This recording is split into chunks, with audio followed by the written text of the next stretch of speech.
Good morning, dear students. In the previous session, we have studied about the general characteristics of the metals. Okay. In this class, we are going to study about the general characteristics of the non-metals. So let us start this without wasting time. Come to the non-metals.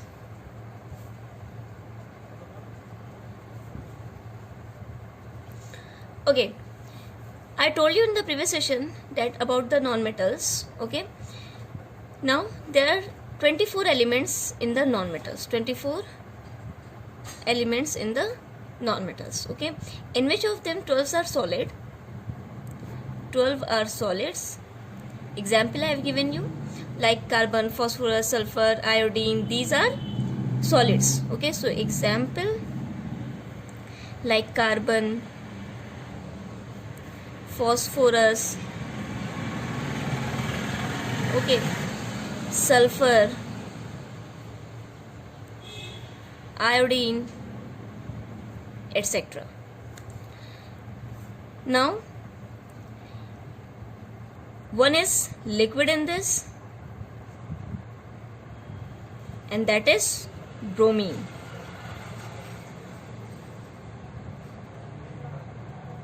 Okay. And 11 are gases.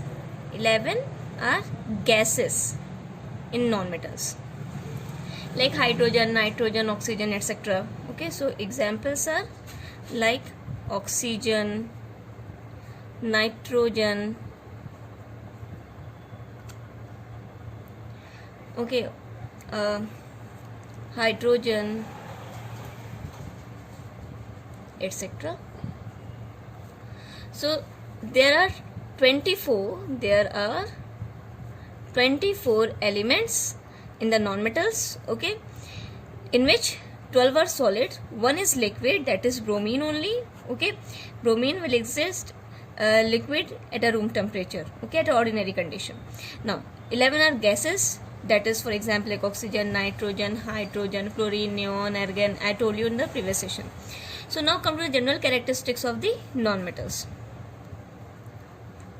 General characteristics, general properties, both are same. The general properties of non-metals. One by one we will study. First point is solid non-metals are non-lustrous. Okay, solid non-metals like carbon, phosphorus, sulfur, iodine, these are, I have written here. Okay, so solid non-metals are non-lustrous. Non-lustrous means they don't have shining appearance. Okay, so they will not shine. So non-metals, solid non-metals are non-lustrous. They don't have shine in them. They are dull looking. They are dull looking solid. Now come to the second. Yes, exception is also there. First of all, we will discuss about the exception, then we will come to the next point. First of all, come to the exceptions. Okay, exception in this are graphite and iodine. Graphite is a solid carbon, but still it has a shining appearance, and iodine it is also a solid, but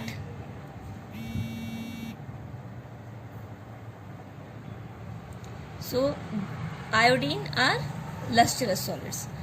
Graphite and iodine. Graphite and iodine. Graphite is completely made up of carbon atoms, means only carbon atoms present in the graphites.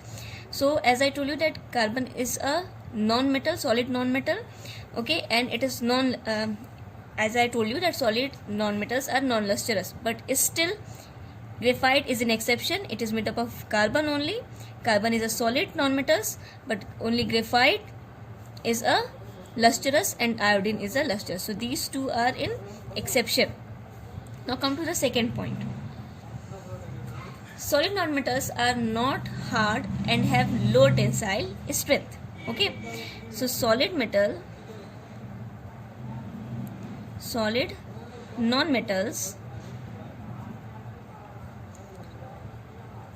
are not hard.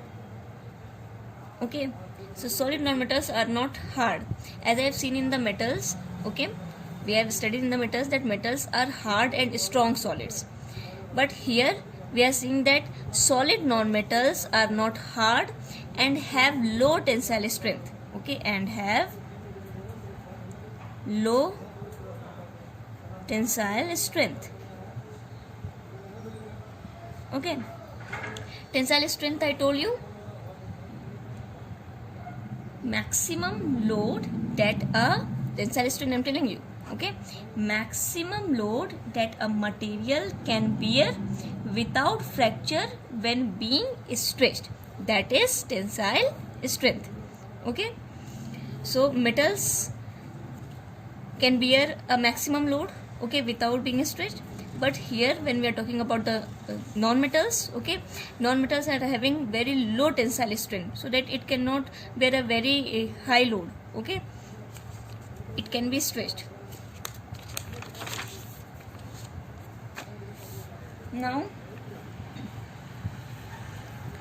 come to next. So we are talking about the solid non-metals are not hard and have low tensile strength. Example like phosphorus, sulfur, okay, they are solid non-metals, but still they are not hard and having low tensile strength. So phosphorus, sulfur, okay, etc. These are the examples. They are solid non-metals and they are not hard and have low tensile strength. Now come to exception. There is exception also, like diamond. So diamond is also a form of carbon, okay, just like graphite, but it is hardest solid. Okay, so diamond is the exception. Let me tell you about the carbon. Listen here, carbon exists actually in three forms. Okay, one is diamond, another is graphite, write this in note, okay, and the third one is coal. And all these three, diamond, graphite and coal, all these three is only made up of carbon atoms. Only carbon atoms is present in these three. Okay, so there are three forms of carbon, and in fact they are also called the amorphous of carbon. Okay, so diamond, graphite and coal, these are only made up of carbon. In this also only carbon is present. Okay, diamond is only made up of carbon atoms. Graphite, in this also only carbon atoms is present, it is only made up of carbon atoms. Okay, and coal also is only made up of carbon atoms. So all three are made up of carbon atoms. You people are thinking that, so why they are different from each other in physical appearance? So you people will study about this in the further classes. Okay, because of this structure, they have different structure, but still the composition of these three are same. All are made up of only carbon atoms. Okay, so carbon are having three forms: diamond, graphite and coal. Got it? When we are talking about the diamond here, as I told you that solid non-metals are not hard and have low tensile strength. Okay, so solid non-metals is carbon also. Okay, but one of the form of diamond, one of the form of the carbon is diamond. Okay, which is hard. Okay, which is hard, in fact hardest substance known. Okay, so diamond is the hardest substance, although it is made up of carbon atoms, which is solid non-metals. Okay, now come to the third point. Non-metals are non-sonorous. Non-metals are non-sonorous. Okay, sonorous I told you that which produce sound when struck. So when you will struck non-metal, okay, when you will strike non-metals, okay, within any object, it will not produce sound. So non-metals are non-sonorous. They will not produce a cling sound. Okay, now come to fourth point. Non-metals have low densities. non-metals have low densities. Okay, as we have seen in the metals, that metals are having high density. Okay, but in the non-metals are having low densities. Okay, exception in this is only one which exists as a liquid at room temperature, that is bromine. So exception is bromine. Bromine is having a high density. Except this non-metal, all the non-metals are having low densities. Got it? So except this bromine, it is having density 3.13 gram per centimeter cube. Okay, so this is the bromine is only the exception which is having high densities. Now come to the fifth point. Non-metals have low melting point and boiling point. Non-metals have low melting and boiling point. Okay, so now listen here. Non-metals have low melting and boiling point. We have seen in the metals that metals are having generally high melting point and boiling point. Okay, we have discussed this in our previous session. Come to the non-metals. So solid non-metals, when we are talking about a solid non-metals boil and melt at low temperature. Okay, so in this we are writing like solid non-metals when we are talking about the solid non-metals. Okay, solid non-metals melt and boil. Okay, melt and boil at low temperature. At low temperature. But remember this, it will not melt or boil at a room temperature. Just above the room temperature they will start melting and boiling. Okay, so that's why it is saying that it is having low temperature. For example, room temperature is 25 degrees Celsius. Okay, and when we are talking about the non-metals, so non-metal, take example of phosphorus. So phosphorus, take example of phosphorus. Phosphorus is a solid non-metal. Okay, so melting point of this phosphorus is 44 and the boiling point is 280 degrees Celsius. Okay, you can see here easily melting point is this and boiling point is this. Now 44 degrees Celsius, 280 degrees Celsius. Melting point of the phosphorus is 44 degrees Celsius. You can see here room temperature is 25 degrees Celsius. This is the room temperature. Okay, you can see here that melting point of the phosphorus is above the room temperature, that is 44 degrees Celsius. Boiling point is of the phosphorus is also above the room temperature, means it is 280 degrees Celsius. Got it? So it is little bit high, but when you will compare with the metals, okay, when you will compare with the metals, for example, take example of metal like aluminium. Okay, in metals, when we are talking about metals, take example like aluminium. Aluminium are having melting point 660 okay degrees Celsius and boiling point 2467. You can see here from the room temperature it is very much high temperature, means at this temperature aluminium will melt. At 660 degrees Celsius aluminium will melt. At 2467 degrees Celsius, okay, aluminium will boil. So this is very much high temperature. Got it? So in compared to the metals, non-metals are having low melting temperature and boiling temperature. Okay, as you have seen that here phosphorus is a non-metal. You have seen that phosphorus is a non-metal.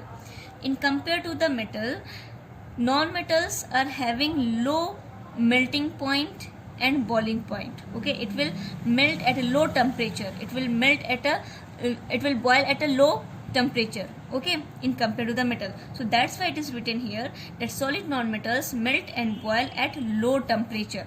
Okay, it is little bit a little bit high from the room temperature, but not very much. Got it? So that's what it is written there, but at temperature higher than room temperature.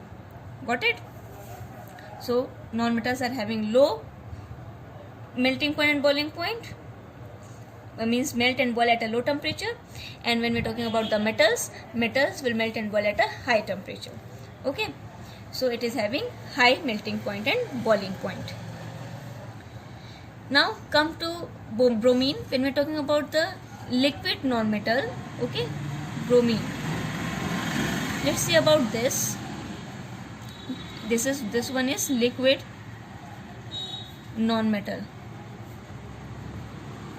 Okay, that is bromine. This is only the non-metal which exists as liquid at room temperature. Bromine will melt below the room temperature. Okay, bromine room temperature is 25 degrees Celsius. Okay, so bromine will melt, its melting point is below the room temperature, means it is having -7 degrees Celsius, and the boiling point of bromine, okay, boiling point of bromine is 59 degrees Celsius. Okay, 59 degrees Celsius. So boiling point is above the room temperature and melting point is below the room temperature. Got it? So bromine is having melting point below the room temperature, but the boiling point above the room temperature. When we're talking about the gaseous non-metal, okay, when we're talking about the gaseous non-metals,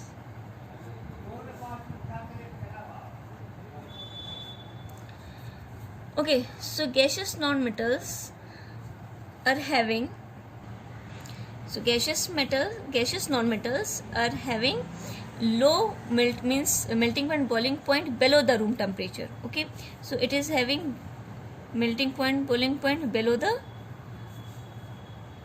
melting point and boiling point below the room temperature.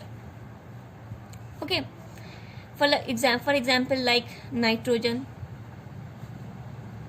When you're talking about the nitrogen is having -200, okay, -210 degrees Celsius. This is the melting point of nitrogen. When you're talking about the boiling point of nitrogen, so that is -196. Got it? Degrees Celsius. So this is below the room temperature, means it is going in minus, so it is below the room temperature. So melting point and boiling point of the gaseous non-metals, okay, is below the room temperature. Now exception in this is carbon. Carbon is only the non-metals which are having high melting point, okay, means it will melt at high temperature. So only carbon will melt at high temperature, okay, that it is 3550 degrees Celsius. Okay, so this is the melting point of carbon. This is very high, it is just like a metal. Okay, so this is the exception. Carbon, although it is a non-metal, but still it is having a high melting point. It will melt at this temperature. Now come to sixth point, that is solid non-metals are brittle. Okay, solids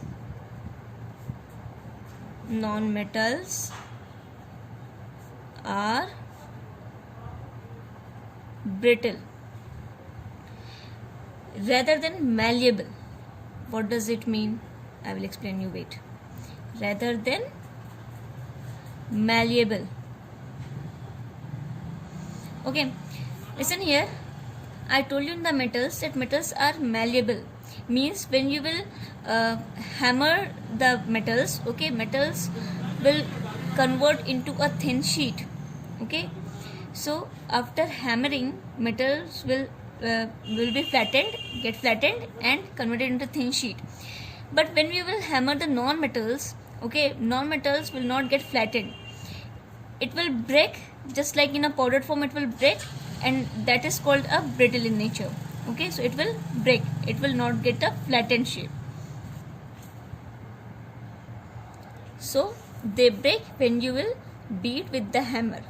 Now if you will beat with the hammer to the solid non-metals, they will break, and that is the brittle.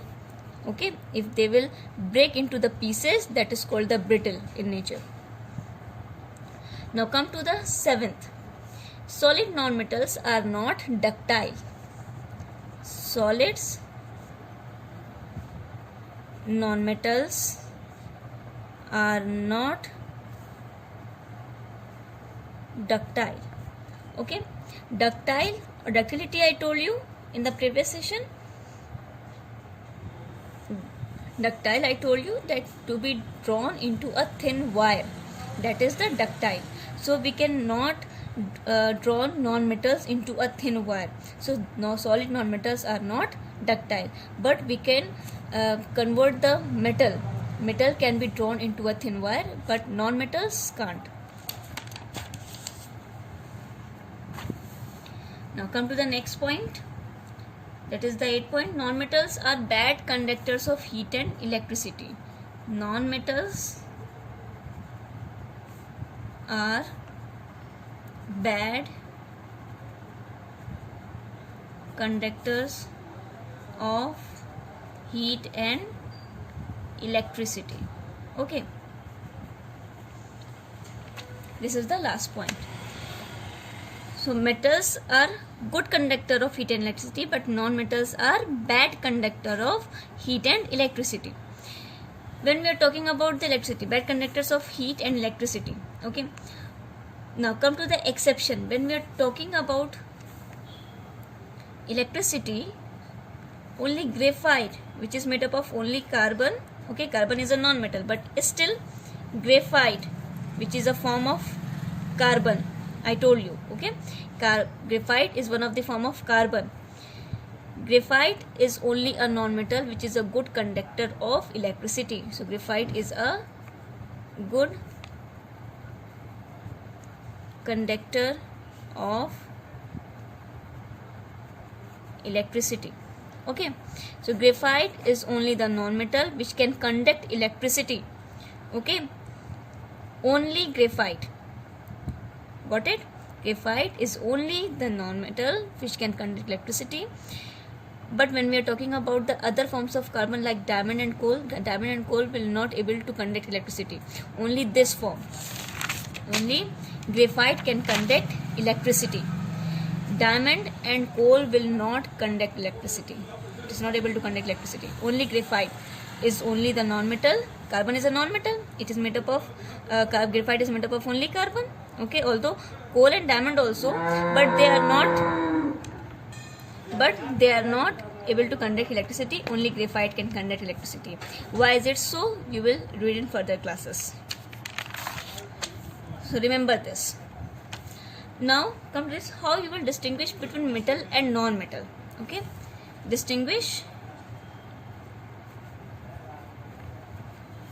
between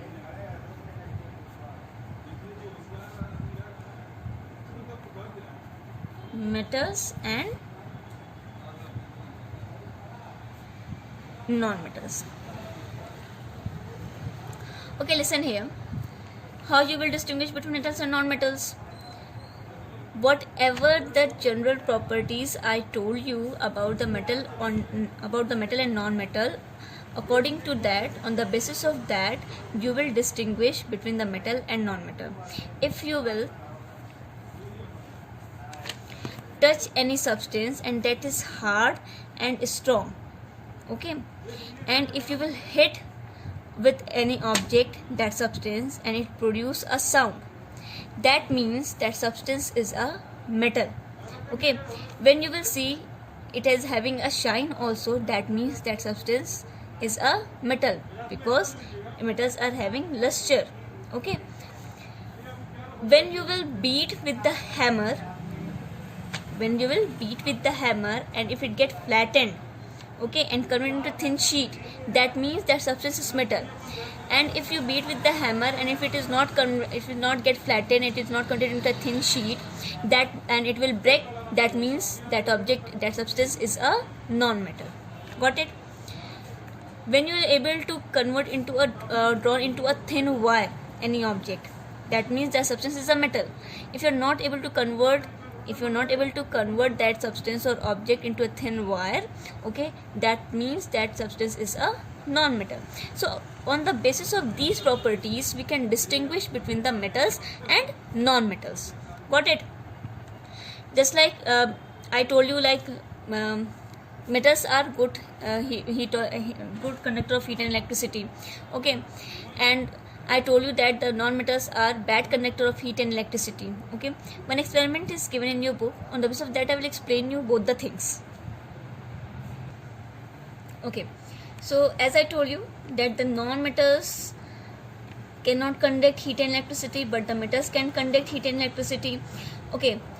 If you will boil, I will explain with the experiment, okay. If you boil a water in a beaker, okay, take two things. One is a spoon, okay, and dip in the water when it starts boiling, okay, and take one wooden stick, and this one also you have to dip in the boiling water. Got it? It is boiling. This is fire, okay. So hold this with your hand, one end of the spoon hold with your hand, okay, and this one also, one end is in the water, okay, you have dipped in the water, and another end just hold it with your hand, okay. Now you will feel as the water will start boiling, you will feel the heat, here, okay, because this spoon is of metal and metal can conduct heat. Got it? So metal can conduct heat, so you will feel heat here, this side, when you will hold with this end with your hand, okay. When you will touch this end or hold this end with your hand, you will not feel heat, because wood is a bad conductor of heat. Wood is a non-metal. Got it? So in this way you can recognize or find out that which one substance is a metal and which one is non-metal, okay. Now come to the electricity. So let's understand this also. Electricity, just take a circuit, one bulb, okay, one bulb attached with the wire. This is wire, okay, this is your battery,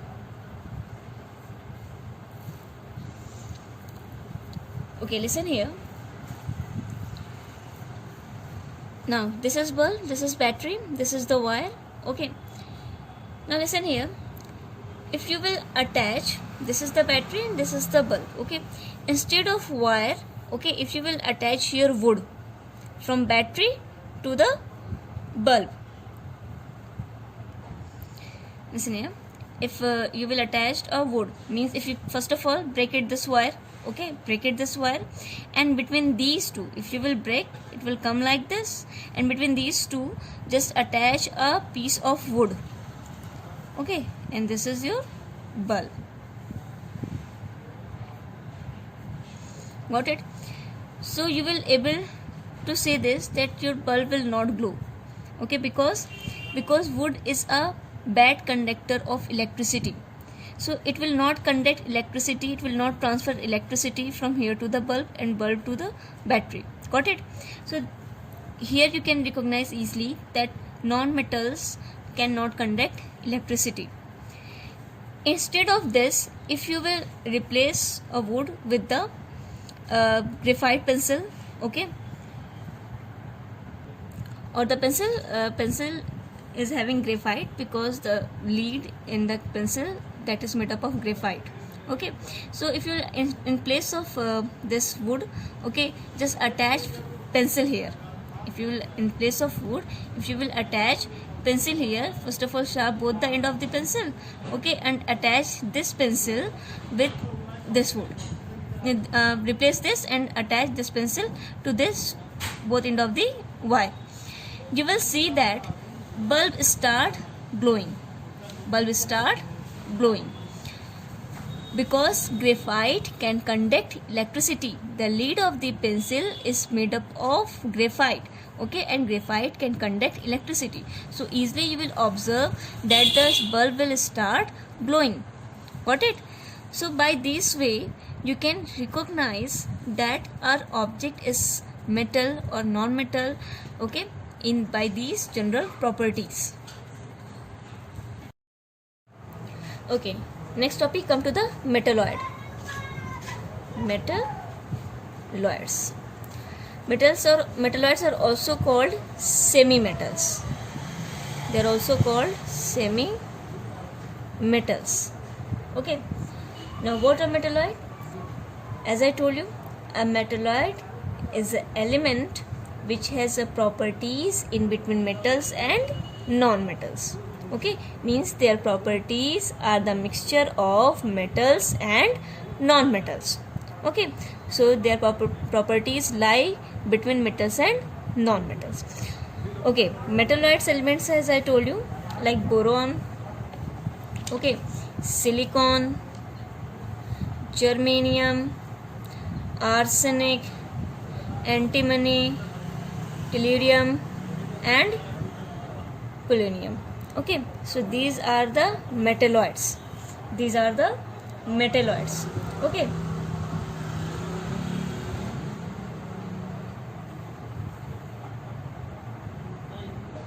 So metalloids are a very small group of elements which I have shown you in the periodic table, okay, along with the zigzag line that distinguishes between the metals from non-metals. Okay, so these are the metalloids. Now let's talk about the general properties about the metalloids. Okay, so come to the general properties about the metalloids. So first one is metalloids are hard solid. So first one is metalloids are hard solids. Okay. Second is hard solid means they are hard. Now come to second, they may or may not have luster, means they may be having shine or may not be having shine. So they may or may not have luster. Okay, example like germanium, okay, antimony and tellurium. So I have written these elements in the symbolic form. So germanium, antimony and tellurium are lustrous. Got it? Okay, now silicon and arsenic are not lustrous. Okay, so silicon and arsenic are not lustrous. Okay, so remember these two. Now come to the third point.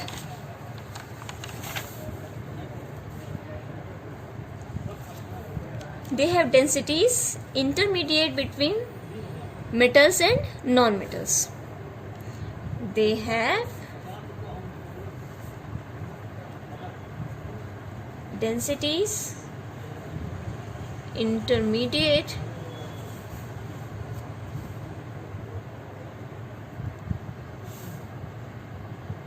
between those of metals and non-metals. Okay, so their densities, okay, metalloids are having densities, means maybe they have a very high density or maybe they have a low densities. Okay, so their densities, this property will lie in between metals and non-metals, means intermediate between those of metals and non-metals. Come to the fourth point. Their abilities to conduct heat are intermediate between those of metals and non-metals. Okay, so conduct heat, ability to conduct heat, ability to conduct heat, okay, are intermediate between metals and non-metals, are intermediate between metals and non-metals. Okay, now come to the fifth point. Except some like arsenic, antimony, okay, arsenic, antimony are a good conductor of electricity, okay, and some metalloids like silicon, germanium are semiconductors, means they have a ability to conduct electricity, okay, in between metals and non-metals, means they have a property of electricity, of conducting electricity, okay, between the metals and non-metals. So come to this, I will write the semiconductor also. What are they? So some metalloid, example like arsenic, okay, and antimony, arsenic and antimony, these are good conductor of electricity.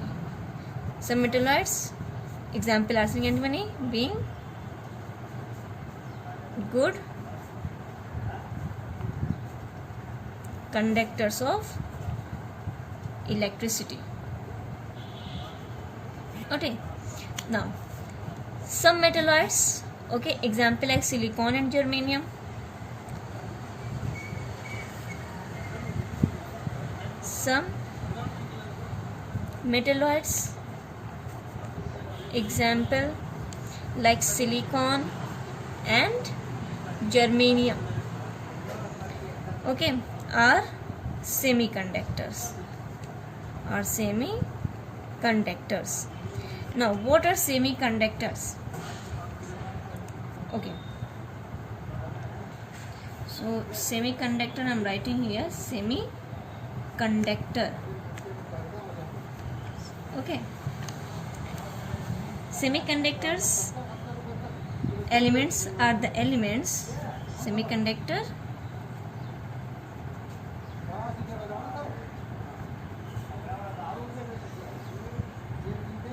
are the elements, instead of this write the material or material, or the materials which have a conductivity, which have a conductivity to conduct electricity, okay, which have a conductivity between metals and non-metals, between metals and non-metals, conductor or insulator, or you can say metals and non-metals. Metals are conductors and non-metals are non-conductors or insulators. So non-metals. So semiconductors are the materials which have a conductivity between metals and non-metals. These are the semiconductor which can conduct electricity, which have a property of semiconducting, connecting the electricity between the metals and non-metals. Now one thing more, semiconducting property of the element are very highly in use, okay, because from these elements, semiconducting elements, okay, are used in making chips, TVs, computers, phones, okay, so they have a high use. Got it? Come to next topic, that is alloy. Now what are alloys? A solid solution that is a homogeneous mixture, okay, I will explain this. First of all, write the definition. A solid solutions, okay, that is a homogeneous mixture, a homogeneous mixture of a metal with other metal, okay, or non-metal.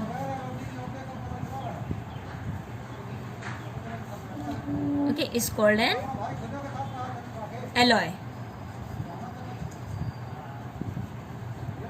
Okay, listen here.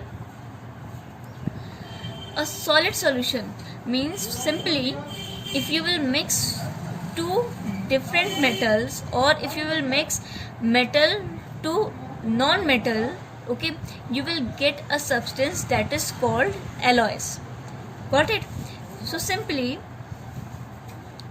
a solid solution, okay, that is a homogeneous mixture.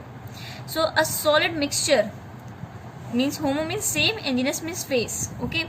So in the same phase we are mixing metal with the other metal, okay, or metal with the non-metal. If we are mixing metal to another metal or metal to the non-metal, the substance we get, that is alloy. Got it? For example, like steel. Okay, so steel is an alloy. How we are getting this? When we are mixing iron, manganese and carbon. So when we are mixing iron, manganese and carbon. Carbon is a non-metal. Okay, these are the metals. So metals to the non-metal. We are mixing metal to the non-metal. So when we are mixing these three, okay, we are getting an alloy, that is steel. Got it? Like brass. Brass is also an example of this. Okay, brass, example, brass is also an alloy. It is a mixture of copper and zinc. Copper and zinc. I have written copper in the symbolic form and zinc also. Zn is the symbol of zinc. So when you will mix copper and zinc, you will get an alloy, that is brass. Now the thing is, why we are making alloys? So listen here. Alloys are a great use just because it is harder and stronger than the parent metal.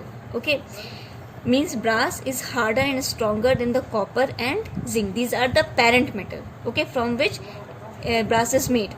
So copper and zinc are the parent metal. So alloy means this brass is harder and stronger than the copper and the zinc.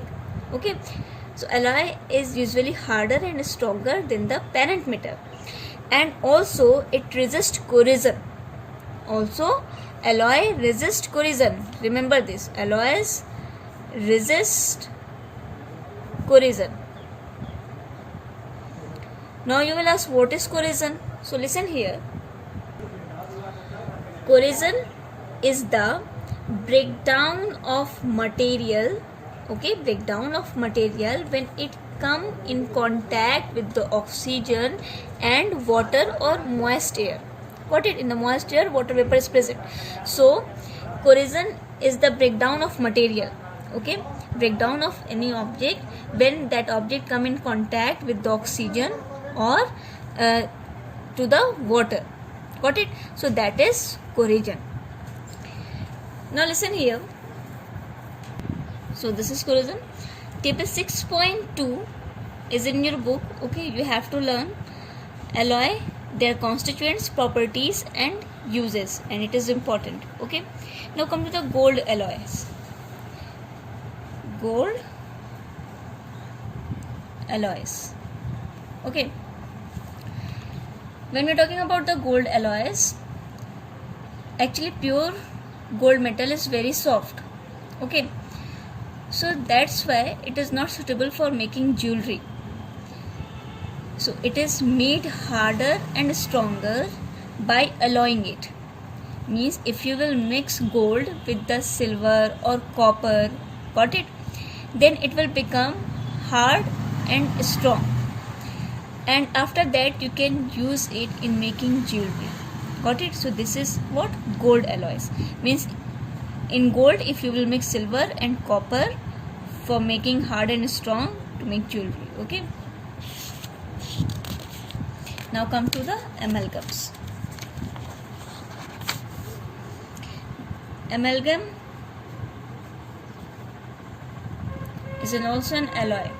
Okay, amalgam is actually is a mixture of mercury and another metal. Okay, so alloys of mercury, if you will mix with the mercury, if you will mix mercury with the another metal, okay, that will called amalgams. Got it? Mixture of mercury with the another metal is the amalgam. Got it? So that's what I'm writing here, alloys of mercury. Alloys of mercury means mercury when mixed with the another metal, that will call alloys of mercury. Okay, so alloys of mercury or mixture of mercury with the another metal is the amalgams. So are called amalgams. Okay, now when you will mix alloys of mercury, okay, mercury with the silver or tin amalgams, that is a great use in dentistry to fill the hole in the teeth. Okay, so this is the amalgams. Now after that we are going to read about the uses of metals. So uses of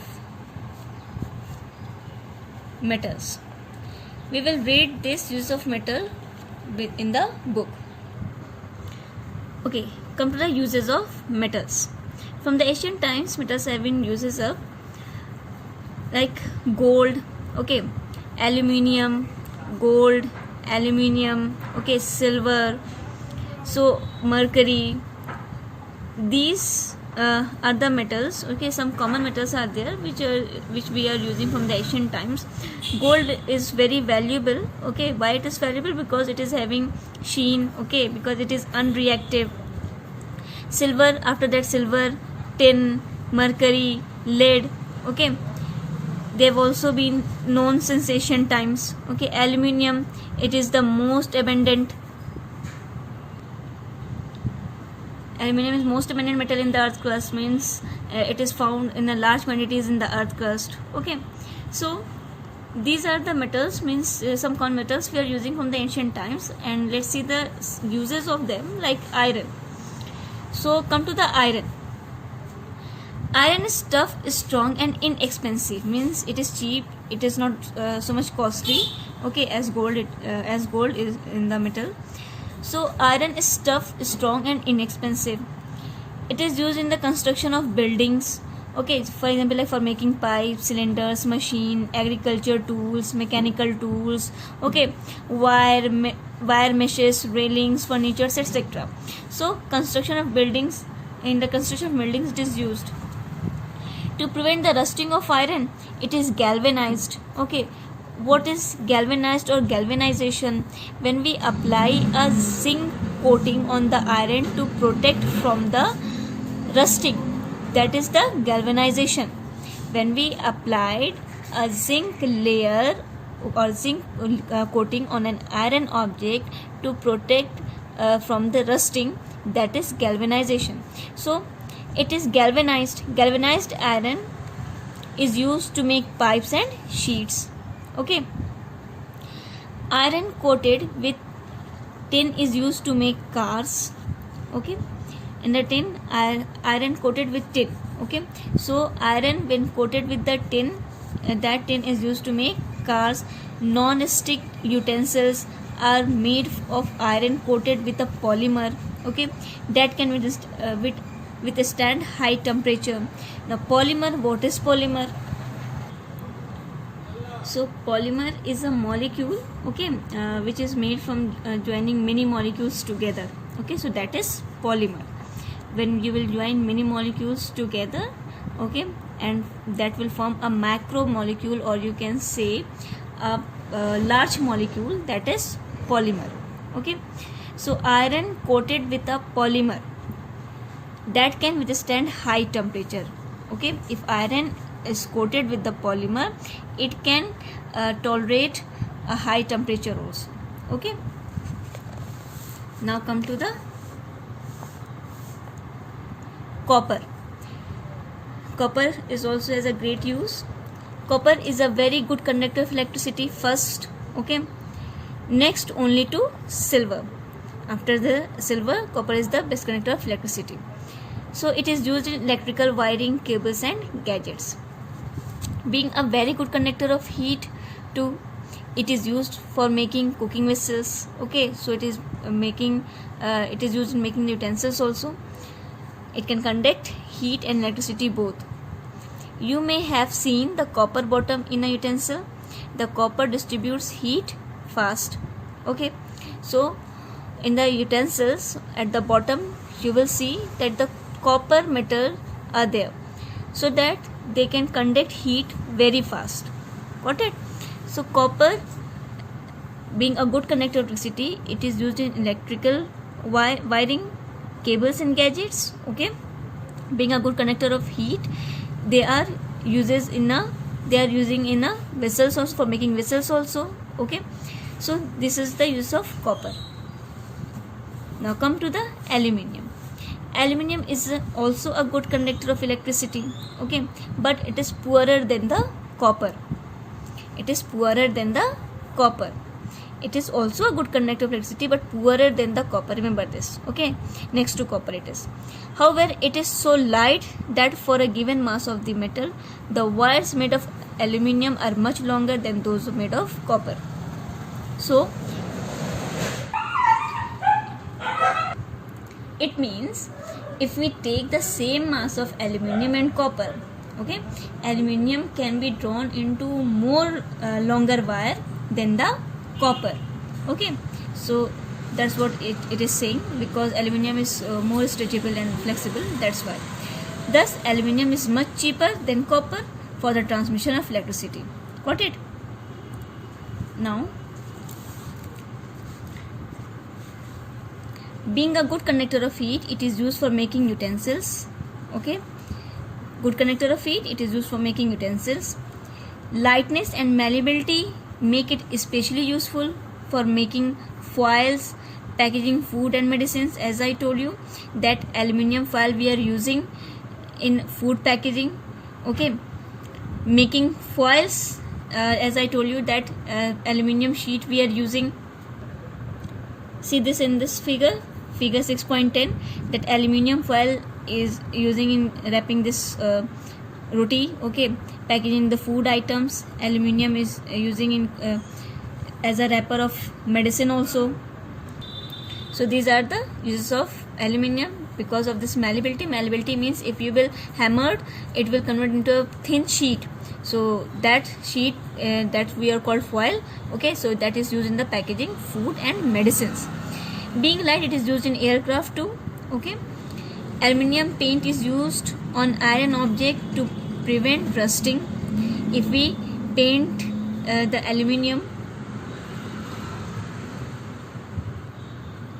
so if we use this aluminium paint on iron object, if you will apply aluminium paint on iron object, so iron will not get rust. Okay, now come to the magnesium. Magnesium burns with a dazzling white light. Dazzling means extremely bright light. Okay, extremely bright light you will see when you will burn the magnesium. So it is used in fireworks and flash bulbs. Magnesium prevents rusting when it is coated over iron. Okay, so when you will apply a magnesium layer on iron, so iron will not get rust. So collars and caps of magnesium are used in underground pipes. So collar and caps of underground pipes are made up of magnesium. Okay, so these are the use of magnesium. Now come to zinc. Zinc is used to galvanize iron and also to make dry cells. Okay, so zinc is used to galvanize iron means if you apply a zinc layer on an iron object, okay, so iron object will not get rust. So applying a zinc layer on an iron object to protect from rusting, okay, that is galvanization. Okay, so zinc is used to galvanize iron and also to make dry cells. So and also to make dry cells. Dry cells means the cells which we are using in remote and toys, that are the dry cells. Okay, so zinc is used in these two. So Other uses of mercury, lead, silver, gold and platinum we will study in the next class. And your homework is that I have given the short answer question of this chapter, metal non-metal, on your school website. So write it in your copy from there and revise it whatever I explained today. Thank you.